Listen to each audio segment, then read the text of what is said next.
Terima kasih pemirsa, Anda kembali menyaksikan Kominfo Newsroom. Kementerian Komunikasi dan Informatika terus melakukan upaya pemulihan pusat data nasional sementara yang mengalami gangguan sejak 20 Juni 2024 lalu. Dirjen Aptika Kementerian Kominfo Samuel Abrijani Pangrapan mengatakan upaya ini merupakan salah satunya dengan melakukan isolasi data di wilayah yang terjangkit untuk mitigasi dampak serangan siber yang lebih luas.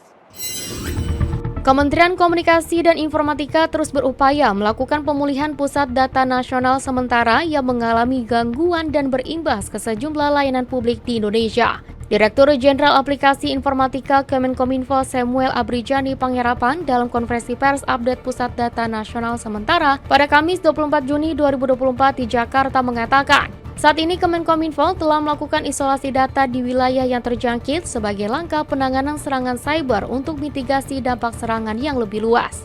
Dari 210 layanan publik yang terdampak, beberapa di antaranya telah berhasil dipulihkan. Di antaranya, layanan dari Ditjen Keimigrasian, layanan Lembaga Kebijakan Pengadaan Barang Jasa Pemerintah, layanan izin event berbasis elektronik milik Kementerian Koordinator Marves, hingga layanan publik pemerintah Kota Kediri. Untuk sistem layanan lainnya, Kemenkominfo bersama BSSN, Polri hingga PT Telkom dan mitra penyelenggara lainnya akan terus memaksimalkan upaya pemulihan dan langkah mitigasi untuk mencegah dampak yang lebih luas. Yang berdampak itu ada 210 instansi yang berdampak dari baik itu pusat maupun daerah. Yang sudah up itu tadi disebutkan imigrasi berhasil melakukan relokasi dan menyalakan layanannya. LKPP Sikap sudah on, terus Marves punya layanan perizinan event juga sudah on, Kota Kediri juga sudah on, yang lainnya lagi dalam proses. Jadi kita memigrasi data-datanya. Nah ini prosesnya bagaimana? Ini kecepatannya adalah harusnya bisa dipercepat apabila ada koordinasi antara tenan dengan penyedia layanan cloud-nya. Kepala BSSN Letjen TNI Hinsa Siburian menyebutkan bahwa gangguan yang terjadi pada Pusat Data Nasional sementara merupakan akibat dari adanya serangan siber ransomware jenis baru pengembangan dari Lockbit 3.0. Upaya penanganan berupa investigasi dan digital forensik terus dilakukan agar serangan siber dapat teratasi secara maksimal.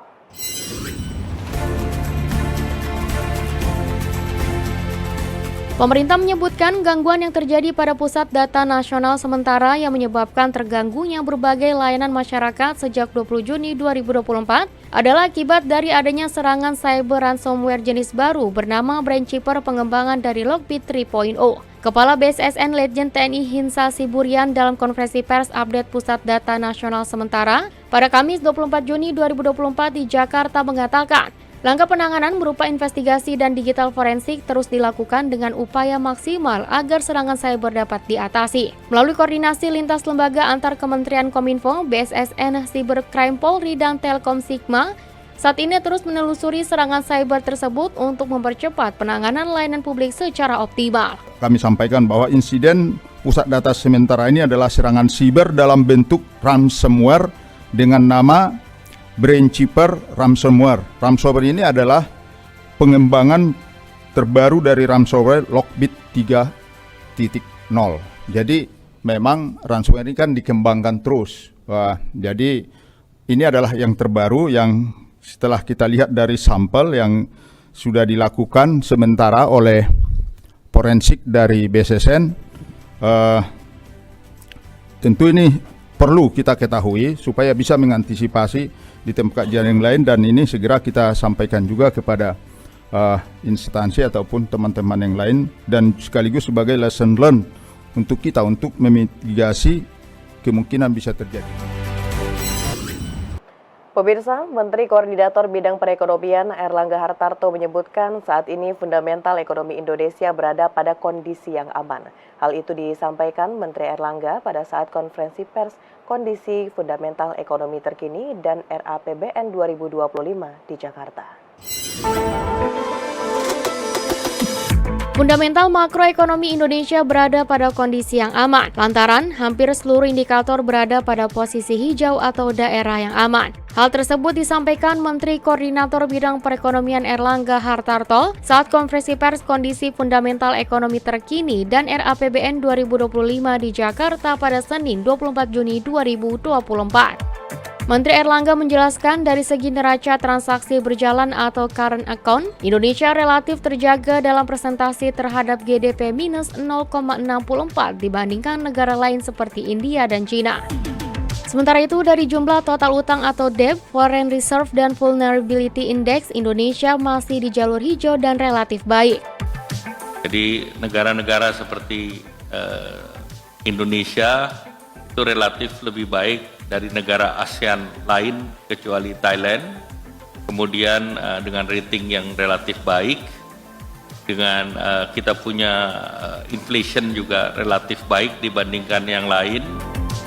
Dalam kesempatan tersebut, Menteri Erlangga juga memperkirakan pertumbuhan ekonomi 2025 berada pada kisaran 5,1 hingga 5,5% yang ditopang oleh konsumsi rumah tangga dengan perbaikan daya beli masyarakat serta investasi yang diperkirakan akan meningkat karena didorong oleh reformasi struktural.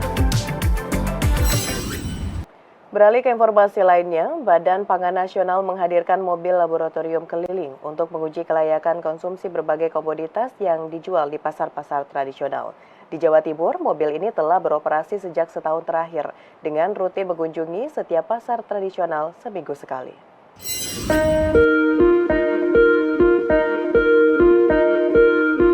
Sebagai salah satu upaya memperkuat pengawasan keamanan pangan segar di peredaran, Badan Pangan Nasional memberikan mobil laboratorium keliling pengawasan keamanan pangan yang dilengkapi peralatan pengujian serta promosi keamanan dan mutu pangan segar. Sarana ini digunakan untuk mendukung operasional kegiatan otoritas kompeten keamanan pangan di tingkat pusat dan di tingkat daerah dalam melaksanakan pengawasan keamanan pangan segar di pos market. Sampai dengan saat ini, 17 unit mobil laboratorium keliling telah beroperasi di beberapa provinsi. Sampai dengan saat ini, 17 unit mobil laboratorium keliling telah beroperasi di beberapa provinsi untuk mengecek keamanan pangan dengan rapid test kit untuk mendeteksi kandungan pestisida, boraks, dan beberapa zat yang diperkenankan untuk pangan segar. Kepala Badan Pangan Nasional Arief Prasetyo Adi menegaskan, laboratorium keliling ini penting untuk memperluas cakupan pengawasan keamanan pangan segar di peredaran serta memberi respon cepat melalui pengujian keamanan pangan.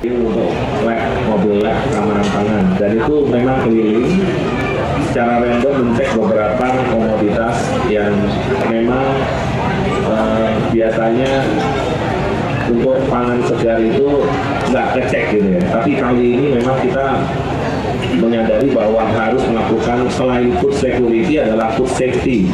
Sementara itu, pejabat Gubernur Jawa Timur Adi Karyono menilai mobil laboratorium keliling dapat memutus distribusi pangan bermasalah di wilayah Jawa Timur. Kalau terjadi sesuatu tidak normal, mengandung pestisida berlebihan, maka kita akan cari sumbernya atau mekanisme dari distribusinya yang memang bermasalah. Ini bagian pentingnya. Pemirsa, usai jeda pariwara, kami akan kembali dengan informasi lainnya. Tetaplah bersama Kominfo Newsroom.